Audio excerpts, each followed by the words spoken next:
আরে মাহি, তুমি কিন্তু আজকে সকাল সকাল ঘুমিয়ে পড়বে, কারণ আজকে যদি সকাল সকাল না ঘুমাও সকালে উঠে তুমি মহালয়া দেখতে পারবে না। মহালয়া? মা, মহালয়া কি?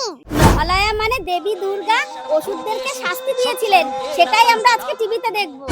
আচ্ছা বাবা, অসুর কি অনেক খারাপ লোক ছিল? অসুর খুবই খারাপ লোক ছিল, আর সেই খারাপ লোককে শাস্তি দিয়েছিল মা দেবী দুর্গা।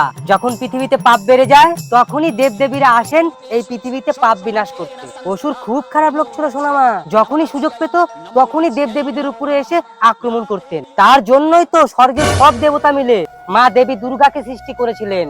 মা দেবী দুর্গার 10টা হাত, 10টা হাতে 10টা অস্ত্র, তিনি কোনো কাজে পরাজিত হন না। তিনিই তো অসুরকে ধ্বংস করেছিলেন। সেই জন্যই তো মা দুর্গাকে দেবী দশভুজা বলা হয়।